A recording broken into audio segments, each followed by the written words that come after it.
بسم اللہ الرحمن الرحیم لا جناح علیکم ان طلقتم النساء ما لم تمسوهن او تفرضوا لهن فریضة ومتعوهن على الموسع قدره وعلى المقتر قدره متاعا بالمعروف حقا على المحسنين وإن طلقتموهن من قبل أن تمسوهن وقد فرضتم لهن فريضة فنصف ما فرضتم إلا أن يعفون أو يعفو الذي بيده عقدة النكاح وأن تعفوا أقرب للتقوى ولا تنسوا الفضل بينكم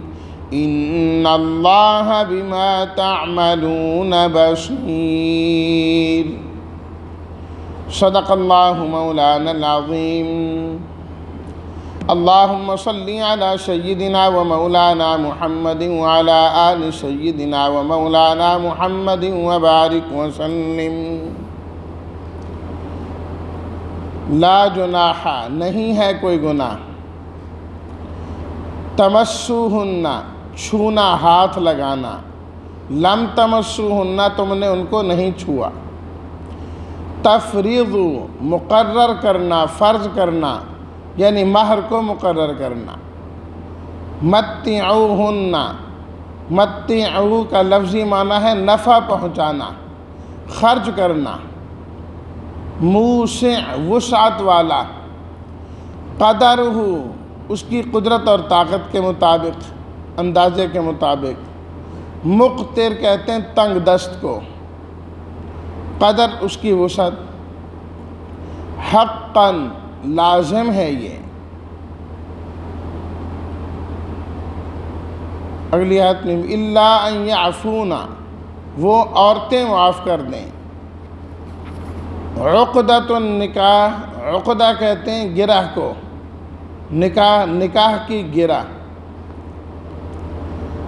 الفضل فضیلت سے ہے یہ ترجمہ لا جناح علیکم ان طلقتم النساء کوئی گناہ نہیں ہے تمہارے اوپر اگر تم طلاق دے دو عورتوں کو اس وقت جب تم نے ان کو نہیں چھوا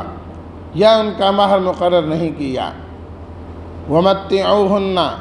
اور تم ان پر خرچ کرو مالدار پر اس کی وسعت کے مطابق ہے اور تنگ دست پر اس کی وسعت کے مطابق ہے خرچ کرنا ہے دستور کے مطابق لازم ہے یہ چیز محسنین نیکوکاروں پر وَإِن طَلَّقْتُمُوهُنَّ مِن قَبْلِ أَن تَمَسُّوهُنَّ اور اگر تم نے ان کو طلاق دے دی پہلے اس سے کہ تم انہیں چھوؤ ان کے پاس جاؤ اور تحقیق تم نے ان کے لیے مہر مقرر کر رکھا ہے فَنِصْفُ مَا فَرَضْتُمْ جو تم نے مقرر کیا ہے اس کا آدھا تم نے دینا ہے سوائے اس کے کہ وہ عورتیں خود معاف کر دیں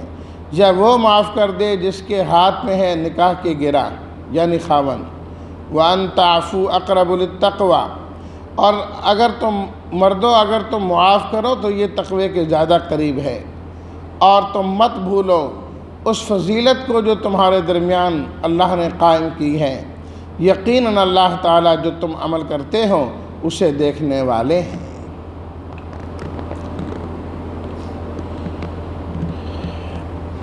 نکاح و طلاق کے متعلق احکامات و مسائل کا سلسلہ جاری ہے اسی ضمن میں پڑھی گئی یہ 2 آیات بھی ہیں کہ جو نکاح ہے اس کا لازم جز ہے مہر کہ بغیر مہر کے نکاح نہیں ہوتا مہر دینا لازم ہوتا ہے قرآن مجید میں اللہ تعالیٰ نے سورہ احزاب میں فرمایا قد علمنا ما فرضنا علیہم فی ازواجہم ہم نے مردوں پر جو بیویوں کے متعلق فرض کیا ہے اسے ہم جانتے ہیں اور سورہ نساء میں فرمایا، پہلے اللہ تعالیٰ نے ذکر کیا ان خواتین کا جو مردوں کے لیے حلال نہیں ہے، فرمایا وَأُحِلَّ لَكُم مَّا وَرَاءَ ذَلِكُم، اس کے علاوہ تمہارے لیے حلال ہیں ان تبتغوا بِأَمْوَالِكُم، مال دینا پڑیں گے، مہر دینا ہوگا۔ اور سورہ النساء کے بالکل شروع میں فرمایا وَآتُوا النِّسَاءَ صَدُقَاتِهِنَّ نِحْلَةً، عورتوں کو ان کے مہر خوشی خوشی ادا کر دیا کرو، دے دیا کرو۔ لہٰذا اگر کسی موقع پر نکاح کے موقع پر مہر مقرر نہیں کیا گیا، نکاح ہو جائے گا، مہر خود بخود لازم ہو جائے گا، کہ اس خاندان میں عام طور پر جو مہر چل رہا ہے وہ مہر اس کو بھی دینا پڑے گا، جس کو مہر مثل کہا جاتا ہے، مہر مثل کہا جاتا ہے۔ نکاح ہو گیا، مہر مقرر ہو گیا، خاوند اور بیوی کی آپس میں ملاقات ہو گئی، تنہائی کے اندر چلے گئے، وہ جو مہر مقرر تھا وہ سارا ادا کرنا پڑے گا۔ اور جس طرح میں نے پہلے عرض کیا نہیں تھا، خود بخود مقرر ہو جائے گا۔ اب اس کے ساتھ دو صورتیں اور ہیں۔ ایک تو یہ ہے کہ نکاح تو ہوا لیکن خاوند اور بیوی کی آپس میں ملاقات نہیں ہوئی، یا تنہائی میں گئے ہی نہیں وہ، اور مہر بھی مقرر نہیں تھا، نہ مہر مقرر کیا، نہ تنہائی میں ملاقات ہوئی ان کی، اور اس کے بعد جو ہے نا طلاق واقع ہو گئی۔ اس کے متعلق کیا کیا جائے گا؟ یہ اللہ تعالیٰ نے پہلی آیت جو آج ہم نے پڑھی ہے اس میں اللہ نے اسی کا ہی حکم بیان کیا ہے، کہ اس کا حکم یہ ہے کہ مہر تو لازم نہیں ہوا، کیونکہ نکاح کے بعد آپس میں ملاقات سے پہلے ہی طلاق ہو گئی اور مہر مقرر ہی نہیں ہے، تو اس واسطے مہر کی ادائیگی نہیں ہے۔ لیکن خاوند بیوی کو اس طرح رخصت نہیں کر سکتا، چھوڑ سکتا کہ بس طلاق دے دی ہے، اب تمہاری راہیں اور ہماری راہیں جدا جدا ہو گئی ہیں۔ نہیں، مرد کو چاہیے کہ عورت کو پھر بھی کچھ نہ کچھ ادا کرے، پھر بھی اس کو دے، کوئی خرچ کریں اس پر۔ اس کی تفسیر اللہ تعالیٰ نے قرآن مجید میں نہیں فرمائی کہ کتنا کرنا چاہیے، اور نہ احادیث میں اس کی وضاحت کی گئی۔ اتنا ہی فرمایا گیا کہ جو مالدار ہے وہ اپنی وسعت کے مطابق خرچ کریں، جو تنگ دست ہے وہ اپنی وسعت کے مطابق خرچ کریں۔ حضرت حسن رضی اللہ تعالی عنہ نبی کریم صلی اللہ علیہ وسلم کے نواسے، ایک عورت کو انہوں نے طلاق دی تو انہوں نے غالباً تقریباً 2000 روپے اس کو جو ہے نہ دیے۔ ایسی صورت پیدا ہو، فرمایا کہ میں وسعت والا ہوں، اللہ تعالیٰ نے مجھے دیا ہے، ٹھیک ہے مہر مقرر نہیں تھا اور ہم آپس میں جمع بھی نہیں ہوئے، لیکن اللہ نے یہ تو فرمایا نا کہ وَمَتِّعُوهُنَّ، ان پر خرچ کرو۔ تو قاضی شریح رحمہ اللہ کے متعلق آتا ہے کہ ایسی صورت میں انہوں نے 500 درہم جو ہے بیوی کو بھجوائے کہ ان کو دے دیے جائیں۔ حضرت عبداللہ بن عباس رضی اللہ تعالی عنہما فرماتے ہیں کم سے کم جو ہے آدمی اور کچھ بھی نہ دے، کپڑوں کا ایک جوڑا تو ضرور دینا چاہیے، وہ دیں، اور اس طریقے سے آپس میں جدائیگی ہونی چاہیے۔ دین اسلام نے جس طرح آپس کی ملاقات اچھے طریقے سے حسن سلوک سے سکھائی ہے، فرمایا کہ اگر آپس میں انبن ہو جائیں، جدا ہونا ہے تو وہ بھی عمدہ اور بہتر طریقے سے جدا ہونا چاہیے۔ کسی بھی معاملے میں جب ایک معاملے کو ختم کرنا ہے، فرمایا اچھے طریقے سے ختم کرو اسے، یہ نہیں کہ لڑائی جھگڑے اور اختلافات ان چیزوں سے ختم کرو، بر وقت جو ہے وہ الگ ہو جانا چاہیے۔ خواہ مخواہ ایک چیز کو زیادہ کر کر کے اس سے معاملات ہمیشہ بگڑتے ہی ہیں۔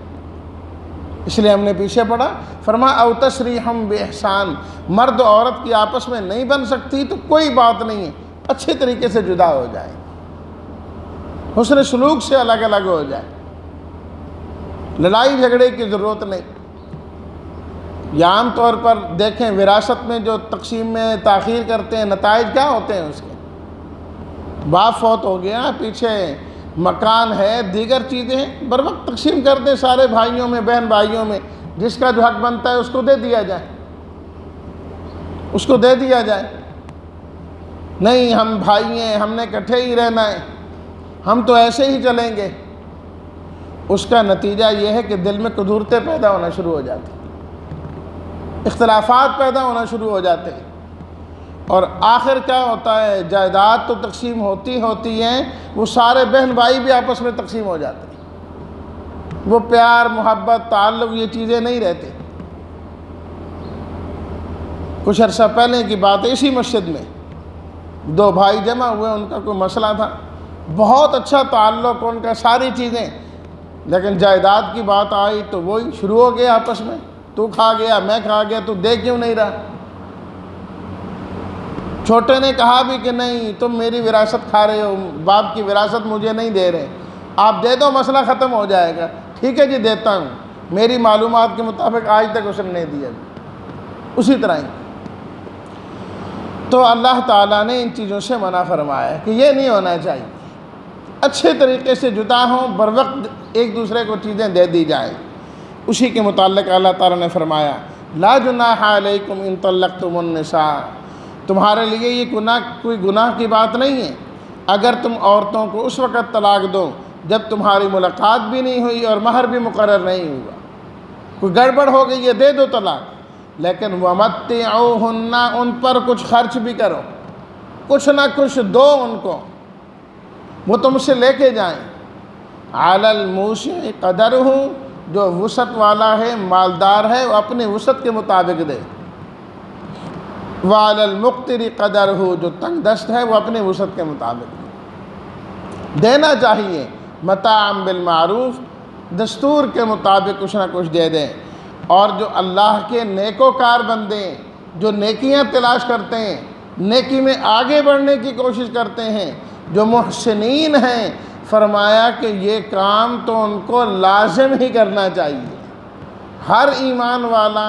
نیکی کرنے والا، نیکی کمانے والا ہے، کیونکہ اس کے پاس ایمان کی دولت موجود ہے۔ ایمان کی دولت کے بعد جتنے اچھے کام کرتا چلا جائے گا وہ نیکیاں اس کی کرامت بنتی چلی جائیں گی، اور جو کافر ہیں اس کے پاس تو ایمان ہی کوئی نہیں، جتنی نیکیاں کرتا چلا جائے گا وہ ضائع ہوتی چلی جائیں گی۔ تو گویا کہ محسنین یہاں ایمان کے معنی میں ہے، ایمان والوں کو اس حکم پر ضرور عمل کرنا چاہیے،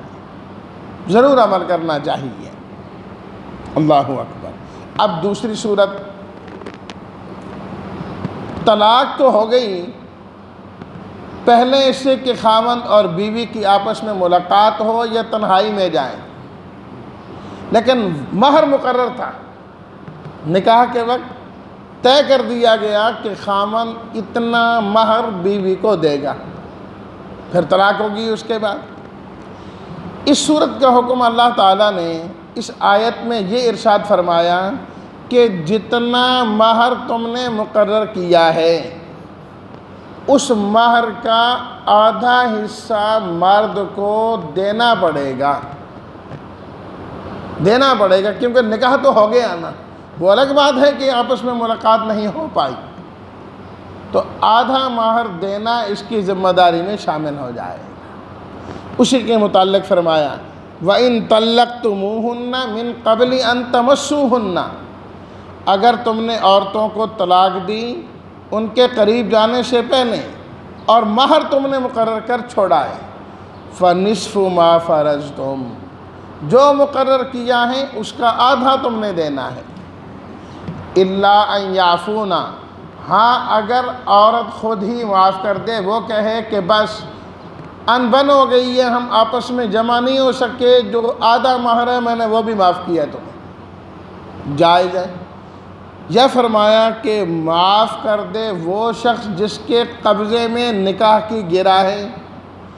حدیث میں آتا ہے کہ اس سے مراد خاوند ہے، کیونکہ خاوند ہی ہے وہ جس کے قبضے میں نکاح کی گرہ ہے۔ نکاح کو باقی رکھنا، نکاح کو توڑنا، اللہ نے اس کا اختیار مرد کو دیا ہے۔ طلاق کا اختیار مرد کے پاس ہے، عورت کے پاس نہیں ہے کہ عورت کہے میں نے تمہیں طلاق دی میں جا رہی ہوں، یہ نہیں ہو سکتا۔ اگر عورت تنگ ہے وہ خلا لے گی، مقدمہ دائر کرے گی، طلاق پھر بھی مرد ہی نے دینی ہے۔ تو مرد معاف کر دیں۔ مرد کے معاف کرنے کی صورت یہ ہے کہ نکاح کے وقت اگر مرد نے پورا مہر ہی حوالے کر دیا، جس طرح کہ عام طور پر ہو جاتا ہے کہ زیور بنوایا مہر میں وہی دے دیا، پیسے مقرر کیے بوقت نکاح اسی وقت ہی دے دیتے ہیں، جی یہ جو مہر ہے تاکہ ادا ہو جائے، معاملہ کلیئر اور صاف ہو جائے۔ مہر تو ہو گیا ادا، بعد میں نوبت پہنچی طلاق تک اور ملاقات سے پہلے اب آدھا مہر دینا اس کے ذمہ لازم تھا،